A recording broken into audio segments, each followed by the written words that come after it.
Morning, Trainiacs. Just getting ready for a swim. And as a lot of you are starting to have to do strength training and sessions at home, you're starting to ask me questions saying, hey, how do I get set up at home and not really break the bank? Well, let me tell you, this right here is the key. Now, all this is a simple rubber band, but with this simple rubber band, which only costs a few bucks, you are going to be able to hit all of the strength requirements that triathletes need to hit. So I'm going to give you here which band I recommend, and I'll give you a circuit of workouts that will hit all of the areas that triathletes really tend to struggle with, that will slow you down, that will end up adding to your likelihood of creating injury. But if you do this routine, we're going to fix that.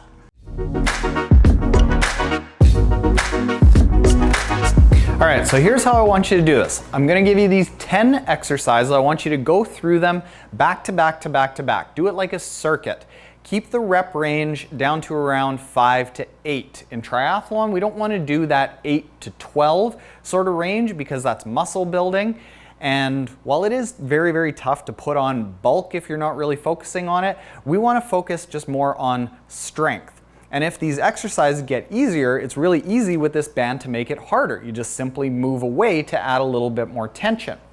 After you've gone through the circuit once, take about a minute or two, go through it again and go through it as many times as you need to get around 20 to 30 minutes. And you can do this routine about 2 or 3 times a week. If you do that, you're gonna overcome a lot of the deficiencies and you're gonna build a lot of the core stability that triathletes need. This is going to result in really, really good performance. And it's gonna set you up to come out of this time really well without spending thousands of dollars on weights or struggling to try to get into gyms. With 25 bucks and this, you can do really well. So let's get into it. Okay, so the first area the triathletes really have deficiencies in is right in the shoulders. And there's a couple of things that this ends up affecting. Number one is just in shoulder rotation. We don't have a lot of mobility and we have a really tight chest. This tends to happen because a lot of triathletes sit at desk jobs, we drive a lot, we also spend a lot of time in the aero position, we spend a lot of time swimming, so everything is in front of us. Everything comes this way, so that tightens up the chest and it makes the rear delts go to sleep. That's not really good when we're swimming. We want to have really good shoulder mobility. We want to be able to stick our chest out and then activate our lats so we can really get a good purchase on the water and push back. Now, the first couple of things that I want you to do, very, very simple, just some shoulder rotations. Take this out as wide as you can and take it over and back as far as you can. This takes a while to build up to, but do about 5 to 8 of these shoulder rainbows. Now, this is gonna help with the shoulder mobility and stretching out that chest. So this is gonna set us up for a little bit of work when we flip around to the rear deltoid work. So we do about 5 to 8 of these. Then, once that's open, typically when you have a tight area, you want to stretch the tight area and then you want to strengthen the offsetting area. So what we're doing now is after stretching out the chest, we want to strengthen the rear delts. And how you do that is tie this off, load it up with some tension.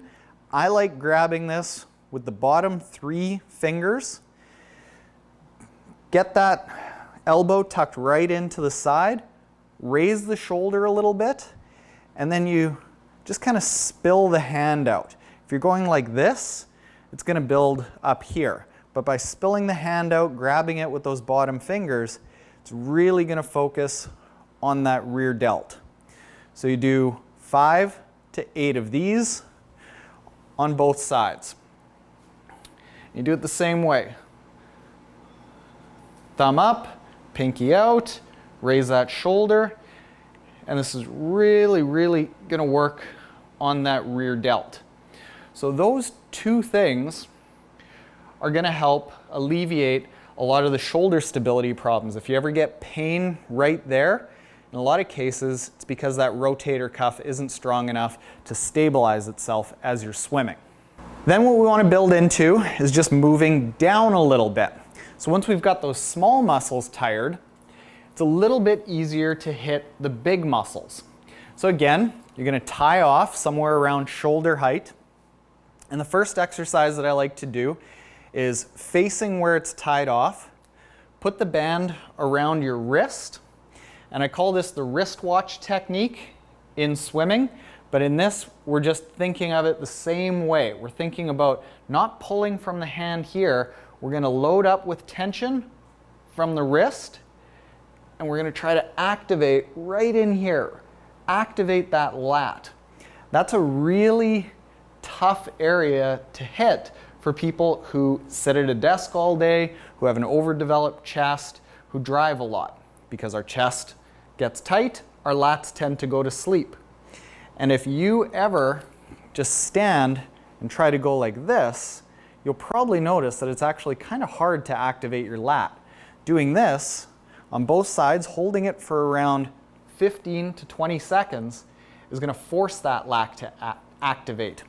And this is going to be a really good way to get those muscles firing. If you feel that crinkling, that little bit of crackle, that's good. That's teaching the muscles how to fire and getting those neurons firing. You're getting the connection from the brain back into those muscles.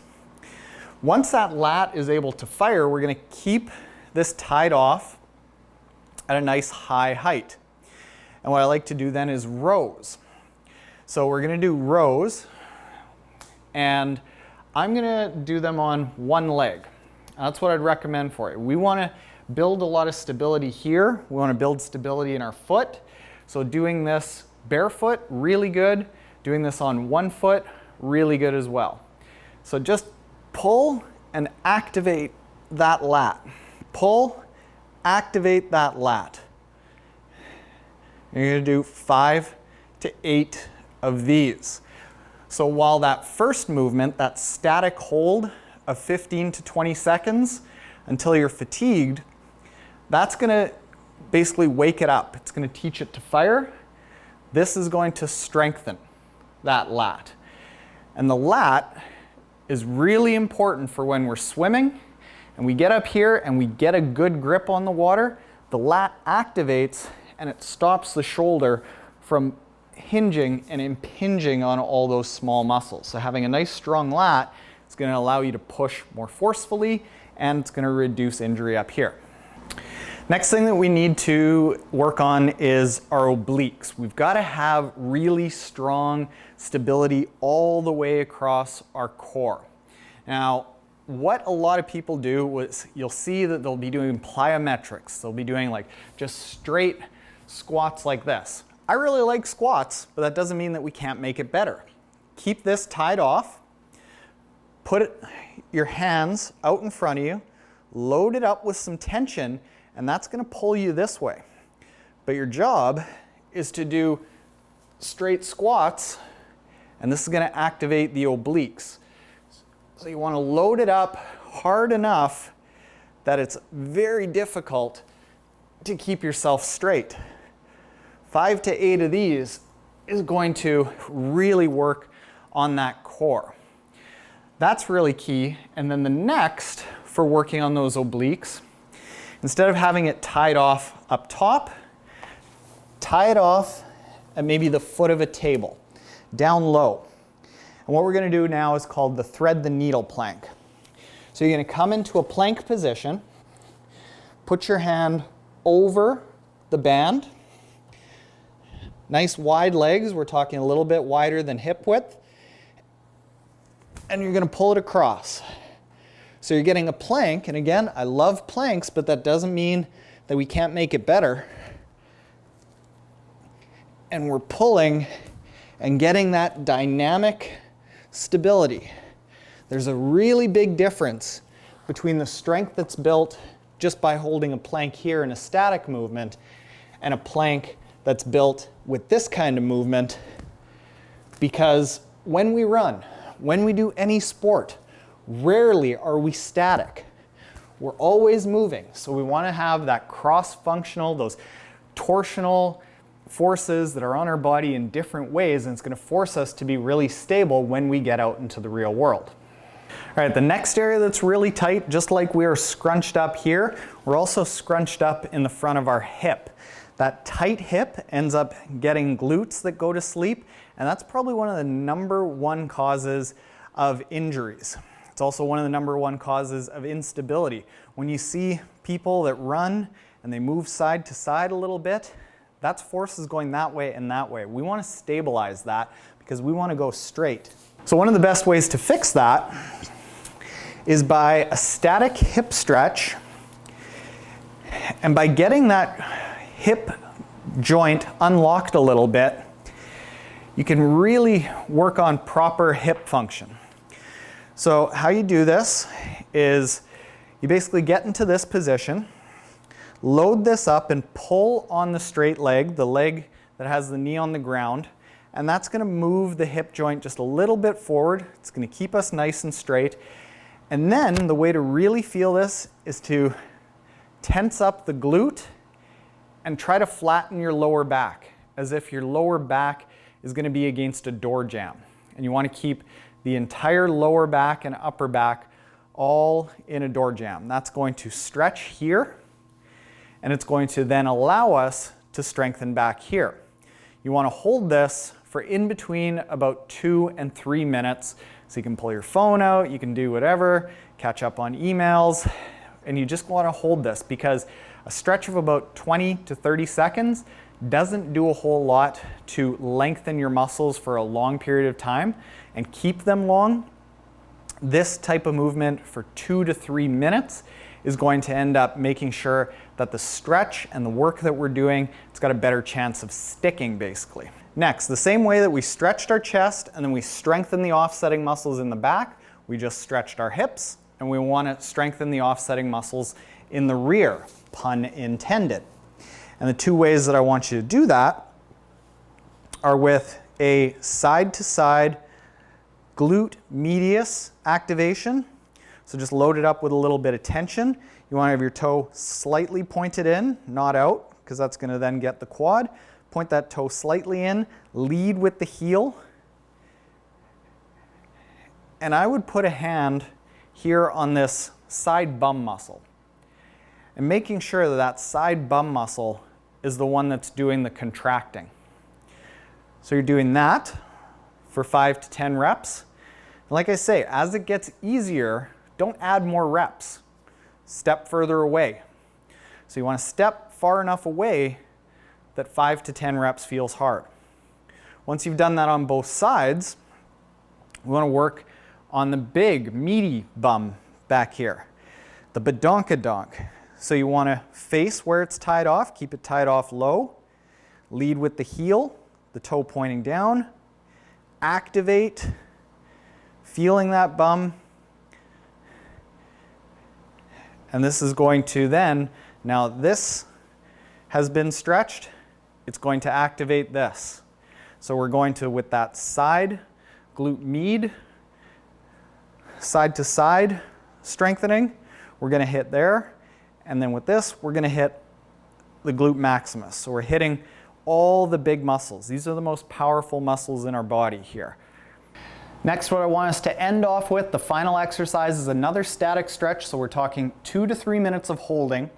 And if you ever get a little bit of tightness in the Achilles, or you get pain in the shin, you get shin splints, in a lot of cases, that tends to come from either a tight calf, or in my case, when I've had Achilles pain, tight all the way up into the hamstrings. So again, we want to do a 2 to 3 minute static stretch. Load this up on the ball of the foot, lean back, and I actually do this while just watching TV. You hold this. Basically, there's nothing too fancy about this. You're just holding it and trying to straighten that knee to the point that you can feel the stretch in the belly of the calf and in the hamstring. So that is the circuit. That's the 10 exercises that are going to overcome a lot of the injuries that are really common. a lot of shoulder injuries. Getting a really stable core is going to help stabilize all the little muscles, because then the little muscles don't have to rely on themselves to end up staying nice and strong and firm. The core is going to take a lot of that. There's a lot less rattling throughout the rest of the body, and you're going to be planted. As we plant and we put either power into the pedals, or we want to forcefully jump off the ground with every single running stride, instead of losing that energy out to the side, we're going to be going forward. And all it takes is 25 bucks with this band. Like I say, a little bit hard to find on Amazon, so there will be an affiliate link in the description below. Costs 25 bucks. We get a few cents if you click through that link and then purchase this within the next 24 hours. So that's that. Hope everyone's staying safe and sane 2 to 3 times a week, and this will really do a lot of wonders for you for the next couple years. Later, Trainiacs.